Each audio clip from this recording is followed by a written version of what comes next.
أعوذ بكلمات الله التامة كلها من شر ما خلق بسم الله الذي لا يضر مع اسمه شيء في الأرض ولا في السماء هو السميع العليم الحمد لله وكفى ثم الصلاة والسلام على ما لا نبي بعده رسولنا محمد وعلى آله وصحبه أجمعين اللهم لك الحمد كله ولك الكرم كله ولك العز كله وبيدك الخير كله علانيته وسره ولك الحمد إنك على كل شيء قدير اللهم اغفر لنا ما مضى من ذنوبنا وعسنا فيما بقي من أمورنا وارزقنا أعمالا زاكية طيبة ترضى بعنا وتب علينا إنك التواب الرحيم اللهم صل وبارك على حبيبك ونبيك محمد وعلى آله وصحبه أجمعين adúpẹ́ fún Ọlọ́run ọba ọ̀kan ṣoṣo ọba tí ò ní ìbẹ̀rẹ̀ ọba tí ò sì ní àfiwé ọba tí ò láfijọ́ ọba tó ṣàánú wa tó dá wa sí di ọjọ́ tèní ọjọ́ kìíní nínú oṣù Muharram nínú oṣù Ọ̀wọ̀ oṣù kìíní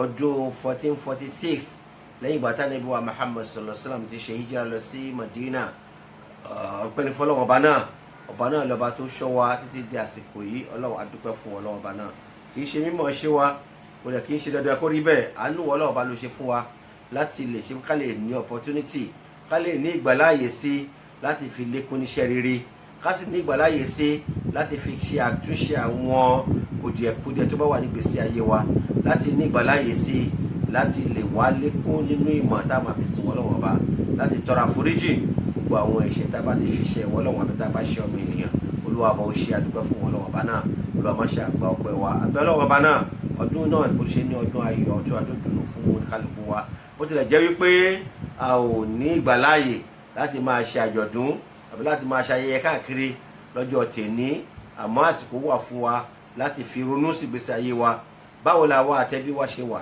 báwo làwa àtàwọn ọmọ wa ṣe wà báwo làwọn òṣìṣẹ́ wa ṣe wà ọlábàágbé wa báwo làwọn náà ṣe wà pẹ̀lú ìgbésí ayé wa ṣáà ń tẹ láṣẹ Ọlọ́run bá tó àbí àtẹ̀lé to whom much is given much is expected ẹni tá a bá fún ní ohun tó pọ̀ à ń retí ohun tó pọ̀ lọ́wọ́ òun náà bọ́lá ṣe fún alọ́jọ́ orí tó pọ̀ sí bẹ́ẹ̀ ló ṣe ń retí ká tún ìgbésí ayé wa ṣe káyé wa lè da kọ́ni wa lè da òun náà ṣe ń ṣe ètò tá à ń ṣe yìí náà lórí ètò ìdílé mùsùlùmí lórí ìgbéyàwó mùsùlùmí ilé wa bọ́lá ṣe ń mójútó à ń bẹ̀rẹ̀ ètò àti sọ̀bọ̀ láti bí oṣù méjì nípa ìbẹ̀rẹ̀ pẹ̀pẹ̀ bí ó ṣe yẹ ká tó ẹbí níbi pé bá a ṣe fẹ́yàwó àti bá a ṣe gbéyàwó wọlé bá a ṣe bẹ̀rẹ̀ sí súnmọ́yàwó kí ni ẹ̀tọ́ ọmọ àwa ń sọ àwọn ẹ̀tọ́ ọmọ fún wa tó náà bá fún wa lọ́mọ ọmọ tá a bá bí ká lè bímọ ìyàwó la máa kọ́kọ́ fẹ́ wọ́n á lè fẹ́ àti ṣàlàyé níjẹ́jọ́ a dúró lórí wípé ọmọ tá a bí àti sọ bá a ṣe ń sọ lórúkọ àti wá sọ bá a sọ bá a ṣe ń pa ẹran súná fún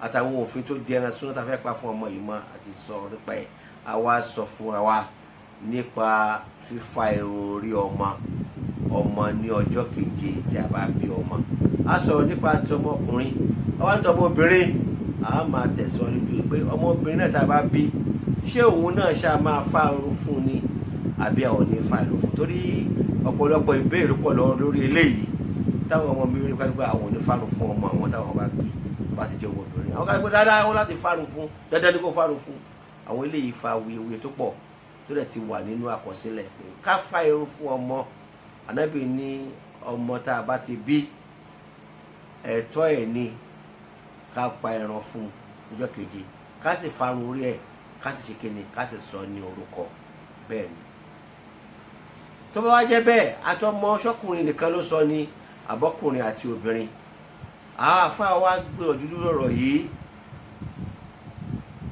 mazhab mẹ́rin náà láàrin ní Islam mazhab Maliki Shafi'i Hanafi àti Hanbali mẹ́rin náà ní mazhab Maliki àti Shafi'i àti Hanafi wọ́n dúró lórí wípé òfin tó di ọmọkùnrin náà ló di ọmọbìnrin lórí ká fárun orí wọn tó bá ti bí wọn ọjọ́ keje òfin tó di ọmọkùnrin ló di ọmọbìnrin Hanabila Hanbali wọ́n ní kò sí pé kò pọn dandan ká fa irun obìnrin torí wípé Ànábì Muhammad sallallahu alaihi wasallam ó sọ wípé obìnrin a ò gbọdọ̀ fa irun orí obìnrin àfi kó jẹ́ pé bóyá torí àìsàn àbí nǹkan kódà obìnrin gbọdọ̀ fa irun orí ẹ̀ àbó ń gẹrun orí ẹ̀ tó bá jẹ́ pé ìdí wà fún ọkọ ní láti mọ̀ sí àbí bí àìsàn ló lè fà so tó bá jẹ́ pé òfin wa wà pé a ò lè fa irun orí ọmọbìnrin tó ti dàgbà òfin tó di ọmọbìnrin tó ti dàgbà yìí náà ló di ọmọkùnrin tí ọmọbìnrin tó wà kékeré nítorí náà nítorí ti lè mú afárun ọmọbìnrin tó dàgbà kọ́ a gbọ́dọ̀ fa irun ọmọbìnrin tí ó kéré Ànábì ló lórí yẹn but Shafi'i Maliki Hanafi gẹ́gẹ́ sọ mẹ́ta yẹn dúró lórí pé nítorí bá ti mú afátọkùnrin o a ó fa ti obìnrin náà ni kí wọ́n á ní àwọn àpàlọ́pọ̀ tó wá kúrò pé ó ti wá bọ́ sórí pé bó bá ṣe wọn ní kálukú wọ́n ṣe ó bá fárun orí ẹ̀ ó dáa bó o sì fárun orí ọmọbìnrin kò sí ìwọ̀ níbẹ̀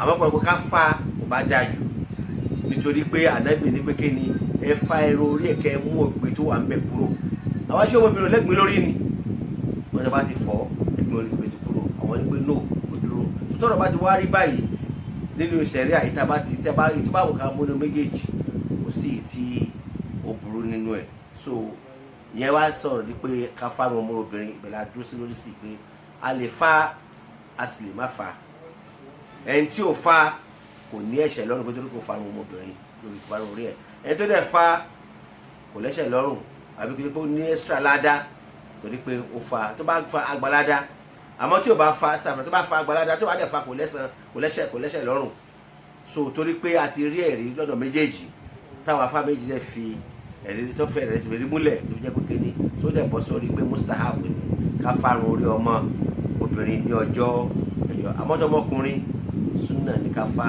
orí ọmọkùnrin torí pé Ọlọ́run fipá kan sọ pé kẹ́ ẹ má fa irun orí ọmọ ọkùnrin so yẹn dúró lórí bẹ́ẹ̀ yẹn so kí ẹ clear fún wa báwọn ọmọ sísá ń bímọ nísìnyí a máa fárun orí ànífàrun tó ń fa ìjà ìdè láàárín ẹ̀yin àti àwọn ìyá ọkọ yín àwọn ìyá ìyàwó yín àwọn bàbá ọkọ yín bàbá ìyàwó yín gbogbo tó ń fa ìjà ìdè báyìí tó àbí láàárín àtàwọn ọkọ àwọn ni position tí Islam mú lórí méjèèjì òun nìyẹn Ọlọ́run ṣàlékún àgbọ́yé fún wa ètò tó wá kàtà fẹ́ mú lẹ́yìn ẹ̀ òun náà ni ìdábẹ́ al-khitan ká dábẹ́ tàbí circumcision fún ọmọkùnrin àti ká dábẹ́ fún ọmọbìnrin kí ni ṣẹ̀ríà sọ lórí méjèèjì ìdábẹ́ fún ọmọkùnrin àdìsí pọ̀ lórí ẹ̀ Ànábì wa Muhammad sallallahu alaihi wasallam ó ní kana awwal man dayyafa dayf Ibrahim alayhi salatu wassalam wa huwa awwal man ahtanna ala ras 80 sana wa ahtanna bil qadum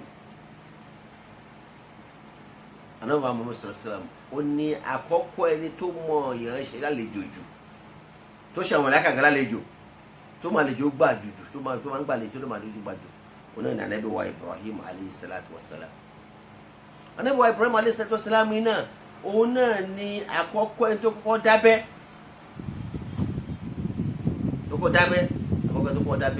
Ànábì wa Ibrahim alayhi salatu wassalam Ànábì wa Ibrahim sọ wá dábẹ́ nígbà tó pé ọmọ ọdún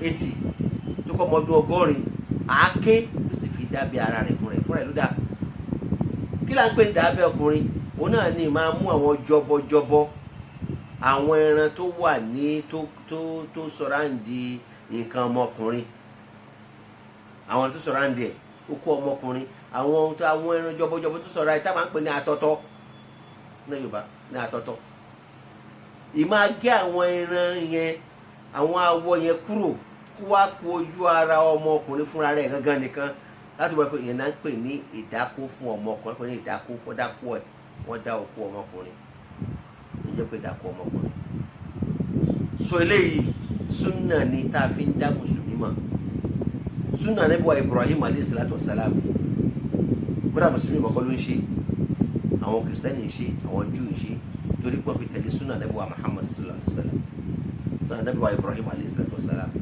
òun ni ká dá abẹ́ fún ọkùnrin Ànábì wa Muhammad sallallahu alayhi wa sallam ó ní al-fitru khams àdámọ́ ọmọ ènìyàn tó yẹ ká máa bá ara mùsùlùmí ní ìṣesí ìmọ́tótó ó ní 5 ni àkọ́kọ́ òun náà al-khitan ká máa dákó ká máa dábẹ́ fún ọmọkùnrin àbí fún ọmọbìnrin, ká máa dábẹ́ fún ọmọ tá a bá bí. Ó ní fitrọ ni àdámọ́ tá a mọ̀ nínú ìwà nínú ìṣesí ìmọ́tótó ọkùnrin, ìmọ́tótó ọmọ, ìmọ́tótó ọmọ ènìyàn kó dábẹ́. Lórí abẹ́ tó bá dá yẹn sí, ó máa ń jẹ́ kí ogun tó lè jọbọjọbọ tó lè máa kó àìsàn sára, tó lè máa kó ìdọ̀tí sára, tó lè máa jẹ́ kí ìtọ̀ máa há síbẹ̀. Títọ́ bá dẹ̀ ti há síbẹ̀ èèyàn nígbà ní mọ́tótó, tó bá sì wà ní mọ́tótó kò lè kírun. So awọ yìí tó lè máa fa ilé amukúrò àwọn ẹ̀gbin ni. Bákan náà àwọn al-istidad, ká máa fa irun abẹ́ àtọkùnrin àtobìnrin. Ọkùnrin mùsùlùmí ìfirun sábẹ́, obìnrin mùsùlùmí ìfirun sábẹ́. Tó bá tẹ̀ wá fi sí kó jẹ́ pé ó trim ẹ̀, ó ti gé kúnlẹ̀ pátápátá, tá a máa rí awọ lára, tá a máa rí awọ lẹ́lẹ̀ báyìí, látàrí máa rí awọ. Yí pé tí awọ tí wàá bò ó tẹ́ ẹ̀ ní rí awọ kankan bẹ̀ mọ́. Àmọ́ tó dájú kọ́ máa dán. Ní ó kéré jù ẹ̀ẹ̀kan ní ogójì ọjọ́, ẹ̀ẹ̀kan ní ogójì ọjọ́ yẹ ká máa kí mùsùlùmí máa gbé kó máa fa àwọn abẹ́. Bákan náà kọ́sù ṣáàrì tó wájú ọkùnrin ni túbọ̀ mú irun tó wà ní orí ètè, tó wà lórí ètè òkè, túbọ̀ mú àwọn orun yẹn kán máa gé kéékèèké, kán máa gé kó gé mọ́lẹ̀, kán gé mọ́lẹ̀. Kọ́sù ṣáàrì nínú tàbí mùsùlùmí ni kí mùsùlùmí dárògbọ̀n sí ọkùnrin, kó sì gé kíni, kó jẹ́ kí irun túbọ̀ mú ẹ̀ kó gé mọ́lẹ̀. Súnà ni fún mùsùlùmí láti ṣe. Àwọn Júù àwọn máa ń dárògbọ̀n sí, wọ́n á tún dá túbọ̀ mú, wọ́n á tún dá sí. Wọ́n máa ní irun mú ṣáṣù, irun mú ni àwọn irun mú ṣáṣù, smoke ni. Àwọn Nasara àwọn máa ń dá irun mú sí, wọ́n yìí dá irùngbọ̀n sí.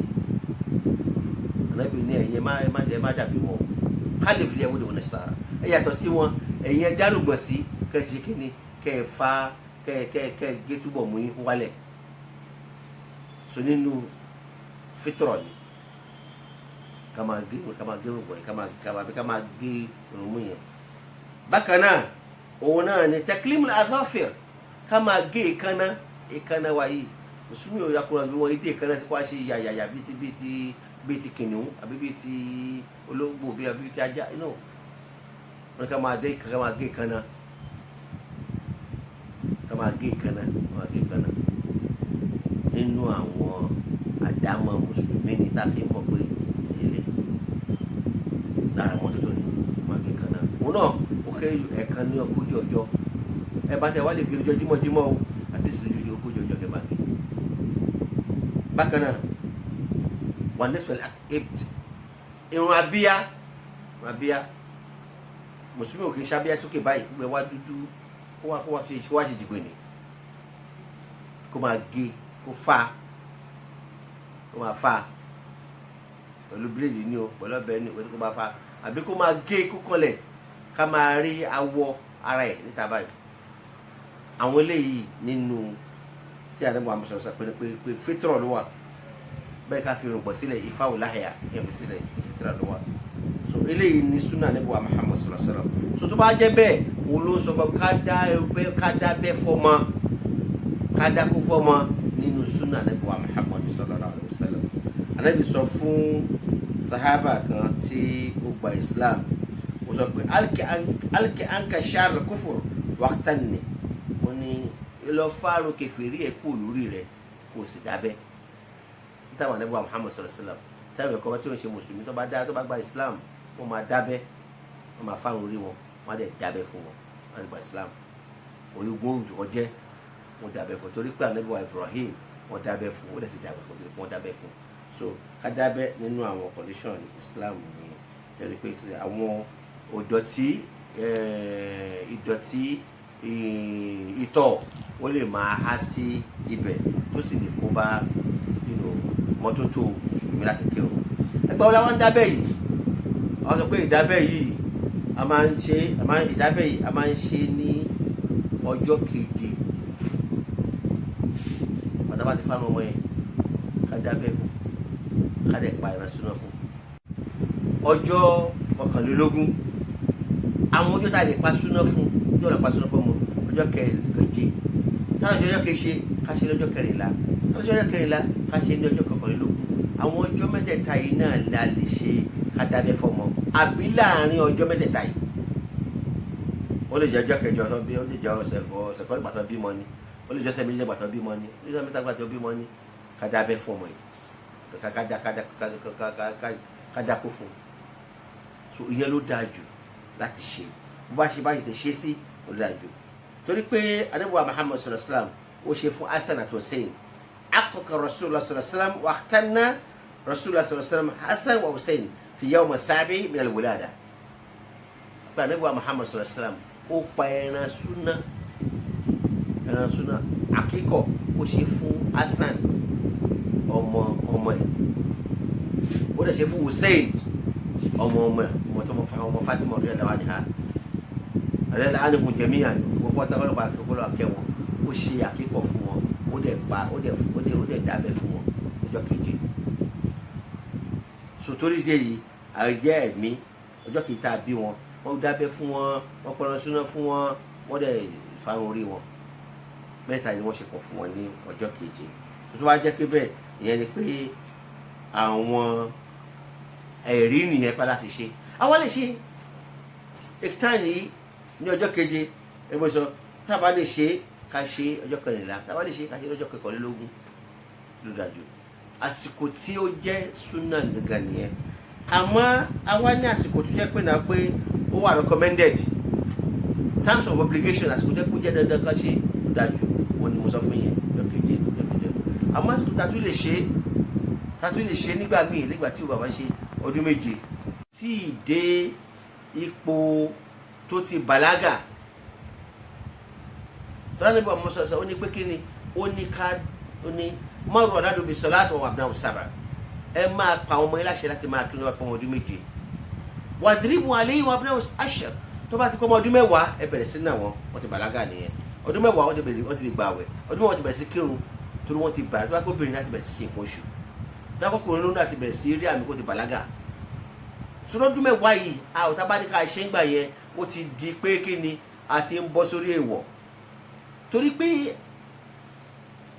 abẹ́ ọmọkùnrin àti abẹ́ ọmọbìnrin tó bá ti pẹ́ ọmọ ọdún mẹ́wàá kò lẹ́tọ̀ọ́ kí kejì ẹ̀ kó rí ọkùnrin kò gbọdọ̀ rí ìwọ ọkùnrin ẹgbẹ́ ẹ̀ mọ́ obìnrin kò gbọdọ̀ kódà kó jẹ́ tẹ̀ bọ́tà búrò olùfarí kó fún ìbànújáde ẹ̀yà bẹ́ẹ̀dì wọn lọ́tọ̀ wọn lè máa sùn lábẹ́ bẹ́ẹ̀ṣìtì kan náà mọ́ wọn ti pọ̀ ọmọ ọdún mẹ́wàá sọtọ́ bá wá dákú fọmọ ní ọmọ ọdún mẹ́wàá ọmọ ọdún mọ́kànlá ọmọ ọdún mẹ́ẹ̀ẹ́dógún kínní ọdún ọkùnrin tẹ̀ dá yìí ó ní ìdí bímọ ó ní kó máa tọ́jú ẹ̀ kó máa fògùn sí kó máa mọ́ kó máa tọ́jú ẹ̀ lọ́tọ́jú ẹ̀ bọ̀ so ẹ wọ́n wá bẹ̀rẹ̀ sí gbé abẹ́ ọmọkùnrin ọmọ ọdún mọ́kànlá ọdún méjìlá ẹ máa gbé síta àtẹ̀tí máa nírun díẹ̀díẹ̀ nígbà yẹn kò ṣe tí ó tọ́ nínú Islam ló jẹ́ ká ṣe kó tó pé ọmọ ọdún méje ó dájú kó ṣe ọdún méje tó bá ti kọjá yẹn ó ti ń di pé a fẹ́ máa fi òwò ẹ̀ taraka tí Islam rẹ̀ fọwọ́ sí ká máa ṣe bẹ́ẹ̀ so yẹn jẹ́ fún ọmọkùnrin láti ṣe ọjọ́ kẹjọ ni o ọjọ́ kẹrìnlá ni o ọjọ́ kọkànlélógún ni o àbí ó pẹ́ wá pẹ́ ju àwárí ṣe ọdún méje torí ọdún méje ọjà tó bá ṣe ọdún mẹ́ta ọdún mẹ́rin ọdún mẹ́ta yẹn pé ní ẹni pọ̀ tó ti bẹ̀rẹ̀ sí sákàkiri ìgbà tó mọ́ ìwà lọ́dún kan ọdún mọ́gbọ́n kò tí ì sákàkiri ojú kan ló máa wà ojú kan ló mẹ́wọ́ báńkẹ́ àwọn akẹ́yìn ẹ̀yẹn ojú kan kò tí ì lè sákàkiri so ìnira yẹn ò lè pọ̀ àwọn tó bá ti bẹ̀rẹ̀ sí rìn ọmọ ọdún kan ọdún méjì ọdún mẹ́ta ti bẹ̀rẹ̀ sí rìn tẹ́ bá ṣe fún wọn máa ní lára torí ó ti lè ṣeré káàkiri á máa kàn án a máa fi nǹkan kan bí fọwọ́ kan ní o bí ẹsẹ̀ kan ní o bí ọkọ̀ kan lára a máa bẹ̀rẹ̀ sí nira yìí máa pọ̀ àmọ́ kéré yẹn kò tí mọ̀ kó tó jẹ́ nira ọmọ ìkókó tí mọ̀ tó jẹ́ ìnira kò tí mọ̀ nira kankan so ló fi jẹ́ bẹ́ẹ̀ náà wá jẹ́ tọ́ ọmọbìnrin ìdáfẹ́ ọmọbìnrin nísìnyí àwọn náà wá ní kíni àwọn náà ní ìyapa ẹnu lórí ẹ̀ pé ṣé dandan ká dápẹ́ fún ọmọbìnrin ní àbí kìí ṣe dandan bí a ṣe sọ nípa ìfarun orí ọmọbìnrin táwọn nìkan kìí ṣe dandan táwọn kan ló ṣe dandan bẹ́ẹ̀ náà ló ṣe wà fún ti ìdábẹ́ pàtàkì wa Muhammad sallallahu alaihi wasallam ó dábẹ́ fún àwọn ọmọbìnrin ẹ̀ so ìdábẹ́ fún obìnrin kí láń pè ìdábẹ́ fún obìnrin òun náà ní pé ká mú díẹ̀ kó nínú àwọn jọbọjọ òun náà obìnrin náà máa ní jọbọjọbọ lára níbi clitoris wọn ibi ìdọ̀ wọn máa ní jọbọjọbọ ń bẹ àbí ibi lábẹ́ àmẹ́nọ́ra wọ́n máa ní jọbọjọbọ ń bẹ̀, kán gé àwọn jọbọjọbọ yìí kéde kán gé kúrò ń bẹ̀. Àmọ́ ní ẹ̀kọ́ láti ṣe, torí pé ọ̀pọ̀lọpọ̀ wa lè ṣe dáadáa yìí ló ṣe pé ẹ má wulẹ̀ fọwọ́ kàn kẹ́ má bàa dá wàdà sílẹ̀. Àmọ́ tó bá rà àwọn tó mọ̀ ṣe tó bá ṣe kò sí ìwọ̀ nínú ẹ̀, torí ó máa ń fa torí ó bá ní tí àwọn jọbọjọbọ ẹ bá wà ń bẹ̀ tí kílótórì sàbídọ́ ẹ bá ti lọ ẹbí máa ń gùn, ló bá ṣe gùn yẹn á máa bóbìnrin bá ṣe ń lọ tó ń bọ̀ ló máa kọ pátá ẹ̀ ló máa kọ kínní ló máa jẹ́ kó máa ní ìmí àmà fanira fún ìmí àjẹkárẹ́ ti máa dìde tó bá ti rí nǹkan míì ajẹ́kọ́gbìnrin ti máa ṣe ti ìṣekúṣe, ajẹ́kọ́gbìnrin máa rò kúrò láti kékeré náà wọ́n ti kọ́ ní àpéká gé kó má bàa jẹ́ kó má tètè mọ̀ tí tó bá di kó lọ sílẹ̀ ọkọ ló máa tó mọ̀ pé máa tó máa dùn ẹ̀ kò tí máa dùn sí bẹ̀rẹ̀ ajẹ́kọ́ ní pé náà ẹ má gé torí pé ó lè dá wàhálà sílẹ̀ ẹ lè gé kọjá ibi tó yẹ, torí tẹ bá gé kọjá ibi tó yẹ ó máa mú ìnira bá obìnrin yẹn ó sì máa mú ìrẹ̀lẹ̀ bá ọkọ ẹ̀, ló fi jẹ́ pé oríṣi méjì náà ni ó wà. Ànábì wa Muhammad sallallahu alaihi wasallam ó wá ní idha hafatta tẹ́ ẹ bá fẹ́ dá bí obìnrin yẹn ò bá fẹ́ dá fashmi wala tanaki, ẹ ṣe díẹ̀díẹ̀ ẹ má kọjá àlà o, ẹ gé díẹ̀díẹ̀ ẹ má gé pọ̀jù, torí kí ni fa innahu anzara liwajhi, torí pé ó máa ń jẹ́ kí ojú obìnrin dá tí wọ́n bá tí ó bá lára obìnrin tí wọ́n bá wà wọ́n máa jẹ́ kó obìnrin yẹn kójú ẹ̀ kó tutù, wọ́n máa jẹ́ kó obìnrin yẹn kójú ẹ̀ kó tutù. Wa akhdha ahabba lizawj, ó dẹ̀ máa jẹ́ kí inú ọkọ ẹ̀ náà kó dùn, ọkọ ẹ̀ bá ti ń rí tó bá rí abẹ́ ẹ̀ inú ọkọ ara ọkọ á dìde sí ìyàwó ẹ̀ mọ́, torí inú ṣẹ̀ríà ọkùnrin látọ̀ láti rí ìhòòhò ìyàwó náà lẹ́tọ̀ọ́ láti rí ọkọ ẹ̀, àmì ìjọba lẹ́tọ̀ọ́ láti rí ara wọn nìyẹn, ẹlòmíràn ní ọjọ́ ẹ̀tọ́ sílẹ̀ yìí. So torí ìdí èyí tẹ́ bá ti gé jù ó máa jẹ́ kò ní jẹ́ kó rẹwà lójú ọkọ, kò jẹ́ kó wọn kọ́ wò dáadáa, kò jẹ́ kọ́kọ́ máa fà sí, torí ìdí èyí pé ẹ má gé kọjá àlà, so kẹfì sílẹ̀. Àmọ́ torí pé ọ̀pọ̀lọpọ̀ àwọn àyè kan àwọn eré àkọ́wà tẹ́ pé ibi tó máa ń gbóná àwọn tó máa ń gbóná máa rí àwọn ilẹ̀ ẹ̀kọ́ lókè ọ̀yà ilẹ̀ tó máa ń gbóná àbí ilẹ̀ Lárúbáwá tó máa ń gbóná máa ń pọ̀ yẹn wọ́n máa ń sábà ní àpọ̀jù ẹ̀, àwọ̀ yẹn máa ń sábà pọ̀jù fọkùnrin wọ́n máa ń sábà pọ̀jù fóbìnrin, àwọn ọmọkùnrin àwọn obìnrin àwọ̀ yẹn máa ń pọ̀ tó jẹ́ pé ìgbà míì gan abẹ́bẹ́ yẹn á pọ̀ ju pé wọ́n á lẹ̀ pọ̀ mọ́ra wọn tó bá fẹ́ jọ lájọṣepọ̀ láti máa ṣe máa fọwọ́ yà síra wọn báyìí, ọkùnrin ò lè wọlé sóbìnrin dáadáa rẹ tó láti máa fọwọ́ ya ibẹ̀ yẹn kúrò, tó rẹ̀ ló ṣe àwọn ṣe pé irú àwọn bẹ́ẹ̀ yẹn kan gé díẹ̀ kúrò kó lè rọrùn fún ọkọ àti ìyàwó láti jọ ní àjọṣepọ̀, ó dẹ̀ má jẹ́ kó máa fà á jẹ́ pé nàpé obìnrin ò ní títí ọkàn á ti máa bẹ̀rẹ̀ sí wá ọkùnrin, ọmọbìnrin méjì pọ̀ ọmọdún mẹ́wàá ó ti ń wá ọkùnrin, ọmọdún mẹ́wàá ọmọdún tó bẹ̀rẹ̀ sí wá ọkùnrin, torí pé kí ni àwọn tìní yìí tó bá ti pọ̀ ó máa ń jẹ́ kára obìnrin tètè dìde sọ́kùnrin, ó dẹ̀ máa ń fa àgbèrè fún obìnrin, ìdí tó fi jẹ́ pé wọ́n gbà ní ìwúrà orí ìbẹ̀ pé kọ́ máa ṣe pé sóòrùn kọ́ máa ṣe níbẹ̀ yẹn.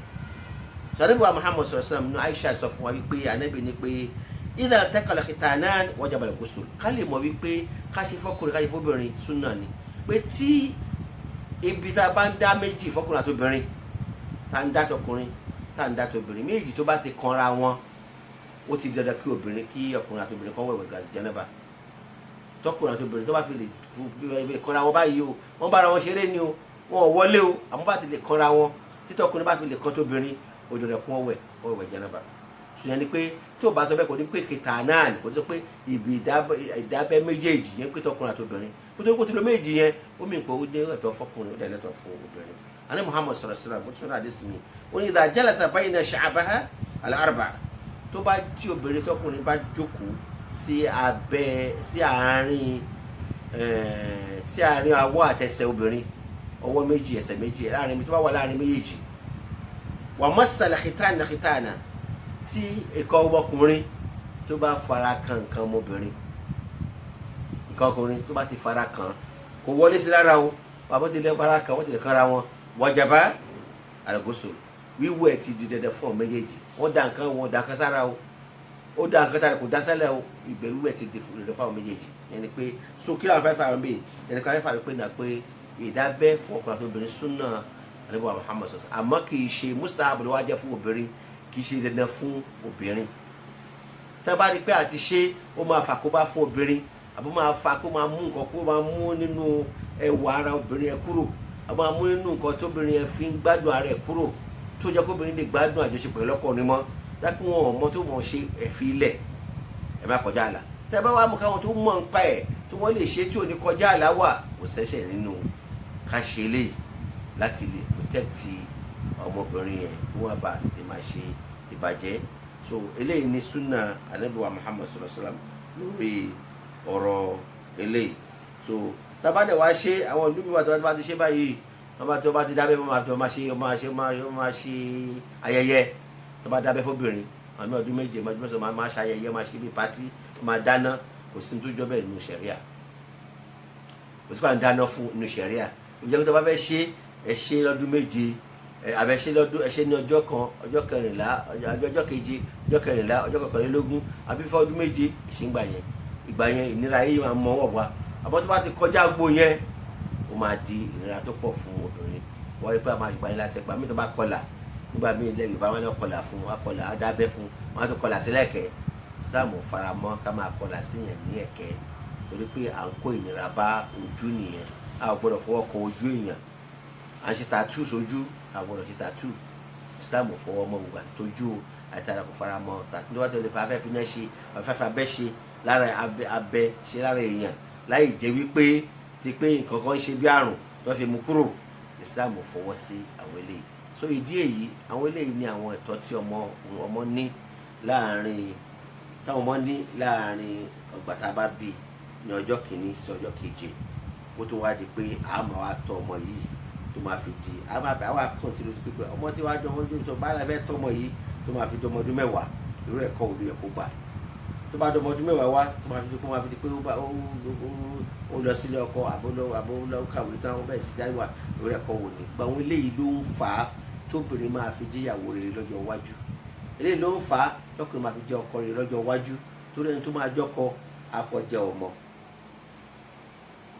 ọmọkùnrin ètò bá ti máa jẹ́yàwó akọjẹ́ ọmọ náà ọjọ́ kan náà máa bí gbogbo wọn kò sí jẹ́ láti sẹ́mu ìgbà àgbàlagbà nú wọn gbogbo ẹni tó jẹ́yàwó lè jẹ́ ọjọ́ kan náà bí wọn báwo náà ṣe bí wọn báwo náà ṣe rè wọn kí lẹ́yìn tó tọ́ fún wọn wọ́n ta bí wọn bàtọ́ ń sunrun wọn báwo náà ṣe sunrun wọn gbogbo àwọn ilé náà ló ń papọ̀ tó ń dà ń sìn tó lárúmùkù ẹrù ẹwọ olókèlè ń wọ ẹwòsàlẹ̀ àìwòsàlẹ̀ yìí ló fa wàhálà kí wọn bá wà ṣẹlẹ̀ mọ́ báwọn tá a bá ní ọgbẹ́ bá káwọn amójútó àwọn ọmọ wa fẹ́ lọ sílé ọkọ ni àwọn fẹ́ yàwó ni bára ẹ fẹ́ ṣe àwọn náà ń bímọ ni wọn tá a jẹ́ ibi tá a bá bí ní sí bára ẹ fẹ́ ṣe.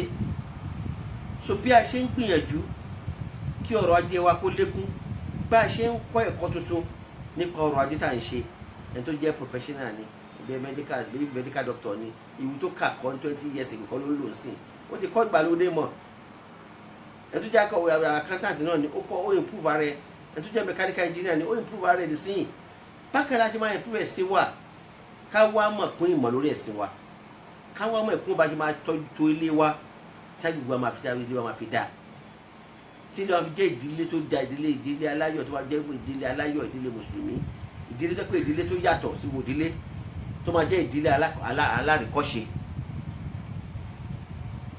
táwọn ọmọdé adé máa jáde ń bẹ̀ àwọn eléyìí ni ẹ̀kọ́ tá à ń kọ́ láti ọjọ́ yìí. So bọ̀rọ̀ wá lẹ́yìn àwọn tó bá gé ká padà sẹ́yìn ká lọ wò láti bí oṣù méjì lágbà láti bẹ̀rẹ̀ program yìí wá sí jọ́ mẹ́jọ lágbọ́ ọlọ́run à á tẹ̀síwájú lórí kí bàlá ìfẹ́ wá rí àwọn ọmọ yìí láti ìgbà yẹn bàlá ìfẹ́ rí wọn wọn bẹ̀rẹ̀ sí kọ́ ẹ̀kọ́ wọn tí ìkẹ́kọ̀ọ́ báyìí sí akọ̀ fún wọn ní ẹ̀tọ́ gẹ́gẹ́ bí ọmọdé ni àwọn ẹ̀tọ́ ẹ̀kọ́ tó túkù náà bàlá ìfẹ́ ṣe irú ẹ̀kọ́ wo la fẹ́ kọ́ wọn ó ṣe pàtàkì irú ilé ẹ̀kọ́ náà fẹ́ lọ ṣe pàtàkì ibo náà fẹ́ gbé ta ló fẹ́ bá a tọ́ wọn gbogbo àwọn eléyìí ló ṣe pàtàkì irú àwọn olùyàwó máa bá wọn sọ orúkọ ló yẹ kó máa gbọ́ orúkọ ló yẹ kó máa wò gbogbo àwọn eléyìí náà tó ń fọyàn tó ń sọyàn dèèyàn náà nìyẹn tá ń pè léyìn tá ń pè ọmọlúwàbí náà ní ìwà ìlọ́jọ́ ọmọlúwàbí eléyìí ló ṣe ká mójútó ọlọ́kùn ṣàlẹ́ fún àgbọ̀yé fún wa mo tá bá ní béèrè jẹ́ ká fi ràn béèrè wa ránṣẹ́ àbí ẹni tó bá yẹ ọ lára rẹ ká fi ránṣẹ́ ọlọ́run bá tó bu àsọ́nà á fi ọdún tí a bọ́ sí 1446 àṣìní ọdún ayọ̀ àṣìní ọdún ìdùnnú àṣìní ọdún àlùbáríkà fún oníkálukú wa ọlọ́jọ́ kan lọ́wọ́ bá lọ́gbọ́n wọn láyé ní ọlọ́kùn bá pèsè fún wọn gbogbo ilé tó ń gbóná ọlọ́run abẹ́ mọ́ṣẹ́ bá bójútó sí bá bójútó sí gbọ́n ọmọ wa tó gbọ́rọ̀ bá jẹ́ kọ́ lè máa gbọ́rọ̀ wọn lọ́wọ́ àwọn tó ti lọ́kọ bá fún ọlọ́kọ rẹ̀ àwọn tó ti níyàwó bá fún níyàwó lálùbáríkà àwọn tó ń wọ́n bá fún ọmọ lálùbáríkà ọlọ́run bá lọ́jọ́ gbọ́n tó wà ní àìsàn bá fún àlàáfíà rẹ̀ ọlọ́run mọ̀ wá rúgbó wa bá tọ́jú wọn, àwọn òbí wa tó ti lọ bá foríjì wọn, àwọn olórí wa bá wa tún wọn ṣe, bá wa tún Nàìjíríà ṣe. ربنا عليك توكلنا وعليك النبي وإليك المصير ولا تدع لنا في مقامنا هذا ذنبا إلا غفرته ولا هم إلا فرجته ولا دين إلا قضيته ولا مريض إلا شفيته ولا عدو إلا هزمته ولا كربة إلا نفسته ولا حاجة من حوائج الدنيا هي لك رجونا بالسلاح إلا قضيتها ويسرتها يا أرحم الراحمين. اللهم ربنا صل وسلم وبارك على حبيبك ونبيك محمد وعلى آله وصحبه أجمعين. سبحانك اللهم وبحمدك أشهد أن لا إله إلا أنت أستغفرك وأتوب إليك. وصلى الله على نبينا محمد وآله وصحبه أجمعين. السلام عليكم ورحمة الله وبركاته. آمين. Brothers and sisters, Assalamu alaikum wa rahmatullahi wa barakatuh. Last week we were discussing the rights of the child, which we continue with, of course, today. But last week we discussed the issue of shaving the hair. That's the right of the child on the 7th day. We're talking of the choosing of the name. We're talking of the shaving of the head. We are talking of the akiko, the animal that's going to stop the slaughter for the child. But we discussed the shaving of the hair for the male. We're now talking about the female.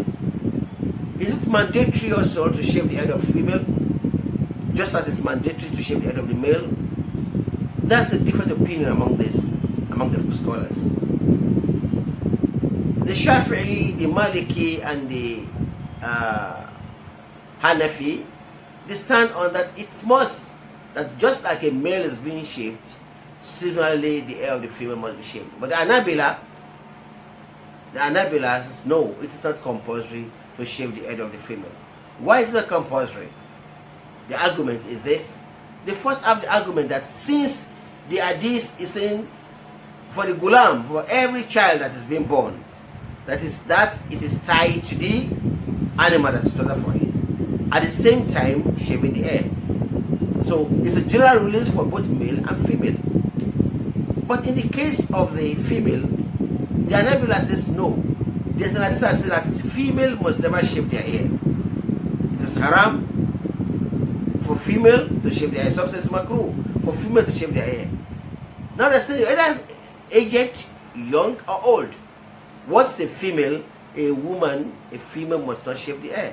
So if the rule is there that the woman must not shave the hair, that means even a small baby too cannot shave the hair. So this is the discrepancies between the scholars. However, the general consensus is that it is mustahab. It is recommended that the head of the female is also shaved on the 7th day. If it's not shaved, it's not a sin, but it's better to be shaved. So those who do not shave it, there's no sin upon them for the female child on the 7th day. So this, I think, you have been able to clear, inshallah, alhamdulillah. Now we now go to the next thing, which is called the khitan.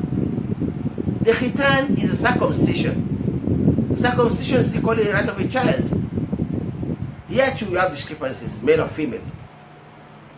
The Messenger of Allah Muhammad sallallahu alaihi wasallam tells us in an hadith that كان أول من ضيف الضيف إبراهيم عليه الصلاة والسلام وهو أول من اختن على رأس 80 سنة واختن بالقدوم.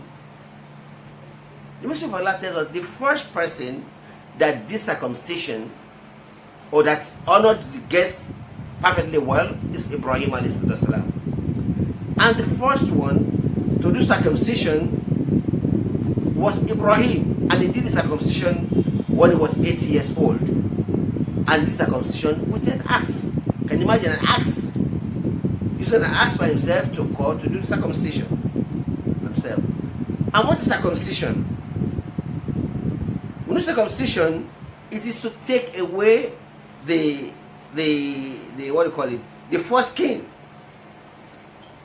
or minor surgery of the foreskin on the surrounding the penny of a baby.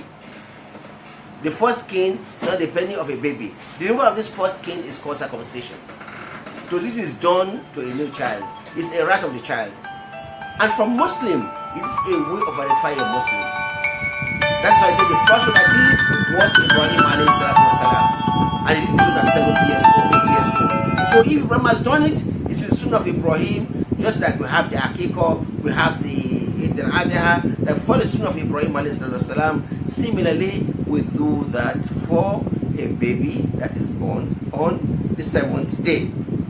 The Messenger of Allah has told us in a hadith that says, Al-Fitra Hams. It's not the natural dispensation of man, the natural thing that a man does, that man is created with. And for a Muslim that to do it as a Muslim, it's natural for a Muslim to do 5 things. Somebody says 6, somebody says 7. Say, Khams min fitrat. That's according to Abu Hurairah radiyallahu ta'ala anhu. Al-khitan wal-istihdad wa qasdu sharib wa taklim al-azafir wa nitqul khibt. Abu Hurairah tells us that Messenger of Allah said, 5 things are in the natural dispensation of man, of a Muslim. The first one is khitan, circumcision, taking away the foreskin around the genitals of a new baby. It's natural for a Muslim to do it. Even when a man reverts to Islam, is what is done circumcision to, according to Rasulullah sallallahu alaihi wasallam. What is that? It is cutting the nail. Cut the nail or shaving the pubic hair. Shaving the pubic hair. Because sharib, then the mustache, to trim the mustache of a Muslim male is part of the fitra of a Muslim. Cutting the nails, taklim al-asafir, and then putting the armpit hair. The armpit hair, all these 5 are part of the sunnah, are part of the fitra of a Muslim. Similarly, it is ifa'ul lahya, to leave the beard to grow. The beard to grow. It's part of the Muslims that we see. So these are the sunnah. These are the fitrah of a Muslim that he does, which must be encouraged. So therefore, circumcision of a female, of a baby, of a child, is the sunnah of Rasulullah sallallahu alaihi wasallam. And that is why when the Messenger told Kulayb al-Juhani, when he reverted into Islam, he said, Alki anka sha'ar al-kufr waqtan. Remove the ear on the head, the ear of kufr, of disbelief on the head, and circumcise. So an elderly man is asked to circumcise. So circumcision is part of Islam that we know. Leaving the beard and trimming the mustache, so it's part of Islam.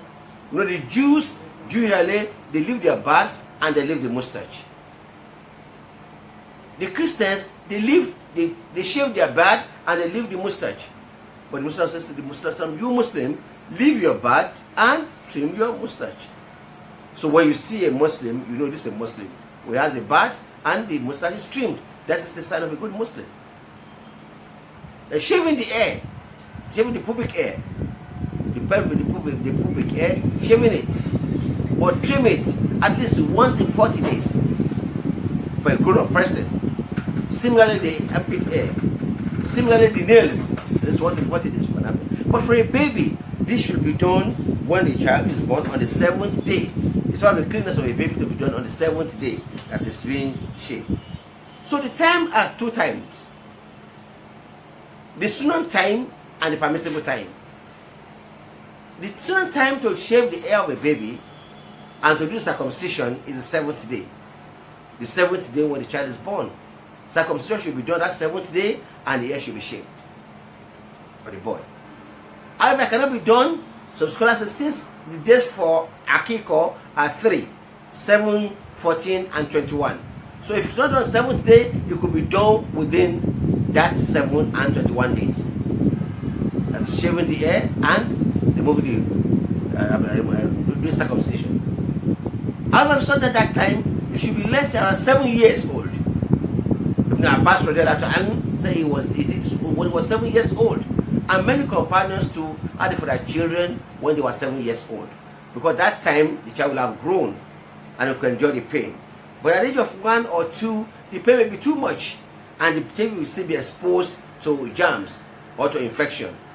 But when it's very, very small, because the baby is being taken care of, it may not be having infection. So these are the 3: the 7th day, or any day between the 7th day and 21 days, or anytime after that, or 7th year. So these are the period in which circumcision can be done for a child. But the earlier the better, to prevent more pain to the baby. Because at the effect at this age is very slower because it's young. So you may not feel the pain so much at that age, that time. And the spread of the genital in old age is averted. We know in Islam an elderly or a grown person should not be exposed. So when a child is now about 10 years, at the time when he has attained the age of maybe puberty in Islam, according to Sharia, at that time you want to not expose his or genital to other person come and circumcise. No. Because it is private and it should not be exposed to anybody. We have explained that one too. And we are going to do explanation to inshallah when they come to the training of the children. How do we train them? That when they are 10 years old, they don't sleep together again. At 10 years old, nobody has a right to see the nakedness of a child again, the nudity. So that should not be the time when we now be doing circumcision. Because after circumcision, it has to be dressed. And the dress is going to be constant. Maybe every day of 2 days is going to be dressed. So that means every 2 days, this boy's genital will be exposed. At that time, it's a little bit matured. So that is why it's done when he's young. Especially between first 21 days, he can still bear the pain together with all the bathing together, and there will be no much pain. So that's about the genital. So delaying till the 7th age, I said 7 years, it's also permissible if you do delay, but it should not be more than 7 years, except for the one who actually was not born into Islam. So nobody who are born into Islam will see that this circumcision is part of the religion of the Muslims. However, the female child, do we call it circumcision like we do for the female child? For these two, we have different opinions. Just like we had in the shaving of the head of the male child and the female child. Similarly, for the circumcision of a female child, there are different opinions. But the fact is that it's a sunnah. It is mustahab. It was done during the time of Muhammad sallallahu alaihi wasallam. And Muhammad sallallahu alaihi wasallam did it for his daughters, and most of the companions did it. And that is what Muhammad says, that إِذَا خَفَضَتْ فَشْمِي وَلَا تَنْحَكِي فَإِنَّهُ أَنْظَرَ لِوَجْهِ وَأَخْذُ أَحَبَ لِلزَّوْجِ. So Allah says, if you must do circumcision for a baby, for a girl, when you trim the skin, trim the clitoris of the baby, it should be slightly done and not excessive. It should be slightly done, not excessive. Because what happened? What is circumcision for a baby? It's a removal of the part of the clitoral hood of the baby, and labia minora, removal of this excess skin that's there, this very small part of it, removing it off. That's called circumcision of the baby, of the clitoral hood and the labia minora, removal of the excesses. Some babies have excess, very very big or wide. They take a little bit out of it. Some say the benefit is that it will not expose the girl into sexual desire when it's very very young.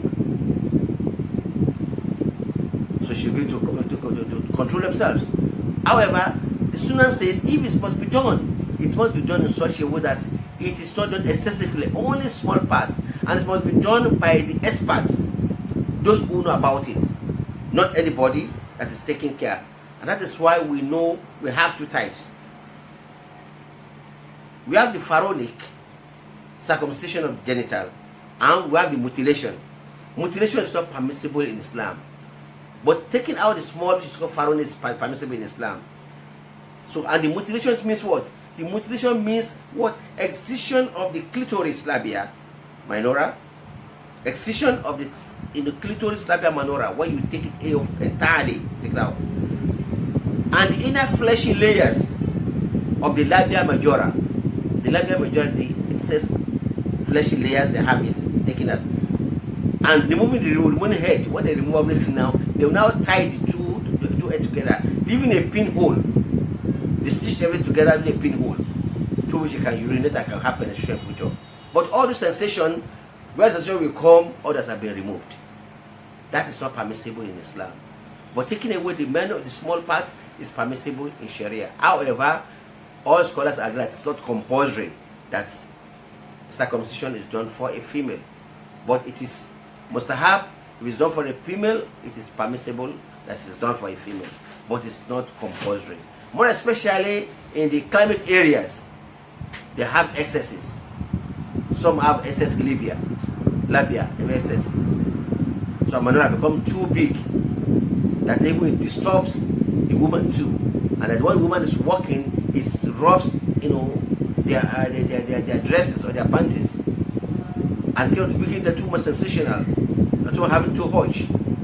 So that is why those excesses are removed, and the minimal is left there, so that it will create sensation for the user. So the Mishnah will say, if you must do it, إذا خفضت فشمي ولا تنهكي فإنه أنظر لوجه. If you must do it, don't be excessive. Don't be excessive of it, because it will make the baby to be more beautiful when you leave it, and it will be pleasing to the sight of the husband. And this answers other questions when somebody was asking, can a man be seen the genitals of other? Can the couples see their genitals? Yes, couples have. They are the only one that has right to each other's genitals. Only couples have a right to see their genitals. No other person has a reason, has a permission to do that. The father does not have it. The sibling does not have it. It's only the couple that can see. And it says this will be a pleasing and inviting to the eye, to the face of the husband. So this is about the circumcision, which we have tried to discuss today. We ask Allah subhanahu wa ta'ala to make this, to be beneficial to all of us. Aisha radiallahu anha said, إِذَا الْتَقَى الْخِتَانَانِ وَجُدَ الْغُسْلُ. So let's say that, okay, the woman too must do, the female too must do, just like the man must do. Because there's an hadith of the Prophet Muhammad that says, إِذَا الْتَقَى الْخِتَانَانِ, when the two circumcised parts come to a contact. When the two circumcised parts come into contact, that means the circumcised part of the male, which is the penny, and the circumcised part of the female in the vagina, when these two come together, that is, when a man and woman copulate, or they sleep with each other, and these two came together, even if there's no penetration, the moment a man allows his own organ to touch the clitoris of the woman, there must be ghusl. They must take a ritual bath. They must take ghusl janaba, despite that there was no penetration. As long as the two have touched, the two have to take a ghusl. And that is why that's not saying that since this is said, it means that the female too ought to do circumcision just like a male too has to do circumcision. But majority of scholars says no, it's not compulsory for a female to do it, but it's compulsory for a male to do the circumcision. The Messenger of Allah says that is إذا جلس بين شعبها الأربعة ومسل ختان ختانة فقد وجب الغسل. That's if a man sits between the four limbs of the woman. The four limbs of the woman is the hand and the legs. So if a man comes in between the four limbs of the man, of the hand and the legs, and the two circumcised parts come in contact with each other, as the male organ was able to get to the female organ, when this happens between two of them, then wajib al-ghusl. Then ghusl becomes mandatory. Ghusl becomes mandatory. That is, ghusl janaba becomes mandatory for the two to do it. So, because of this, the rulings now is conclusion that female circumcision is sunnah. The sunnah about it.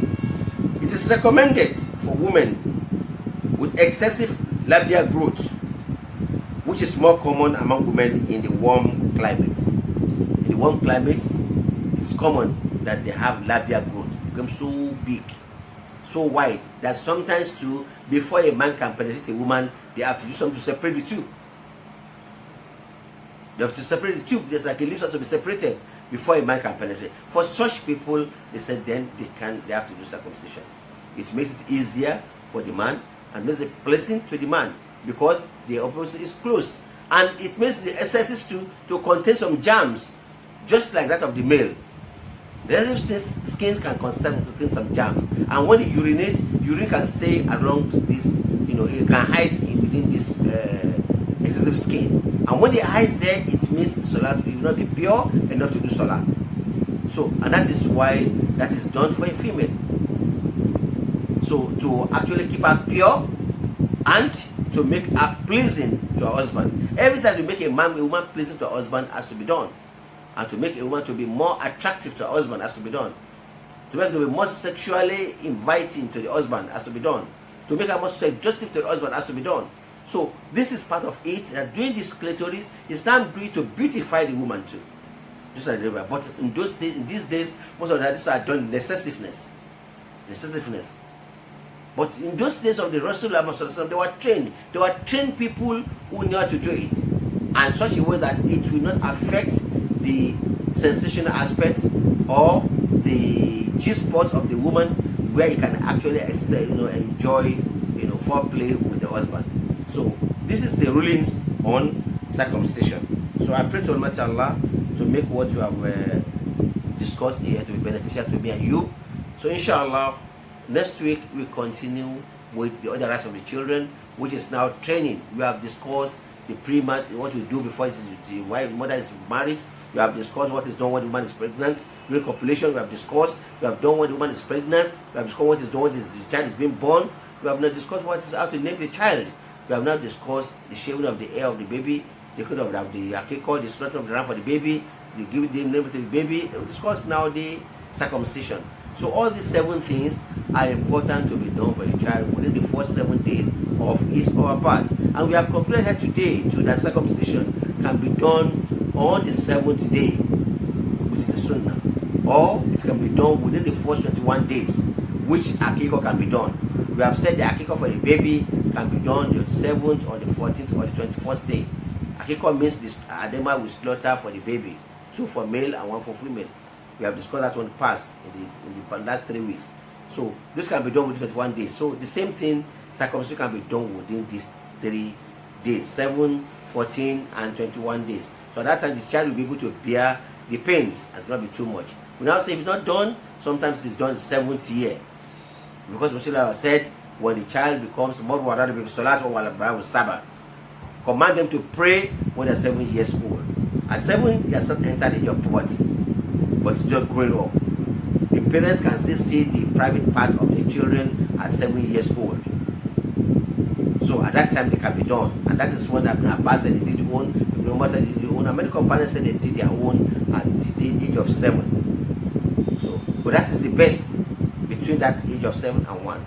So and 7 days, 21 days. That's done. After that, when the child have entered the age of puberty, it is not recommended, because at that time the child should be separated. And then we should separate them when they are 10 years old. That is, 2 male have no right to see each other's privacy, a private part. 2 female has no right to see each other's private part, and no male has the right to see the private part of a female, and a female does not have the right to see the private part of a male. And that's 10 years old. So during circumcision at that time, it means exposing their private part to other people, which is not permissible. That is why circumcision should be done before the child is 10 years old. Most likely before 7 years old. So that is the sunnah of Rasulullah, for us to have good children that will be upright, that will be have taqwa, that will be able to be good spouse to their own husband or to their wife in future. That is why we have taken this fundamental foundation before. May Allah subhanahu wa ta'ala bless each and every one of us. Once again, we thank Allah subhanahu wa ta'ala for preserving us to this day, which is the first day in the year of 1445 AH. Even though we are not permitted to do any celebration or festivities, we only thank Allah. We only have to check ourselves how much are we actually working in tandem with the commandments of Allah in our religion, in our family. It should be a period of sober reflection when we reflect over what we have spent the years, and we remember that each day as new year come, the number of years or days we are going to spend on earth is actually reducing. So therefore we should increase in our ibadah, we should increase in improvement of our worship, we should improve in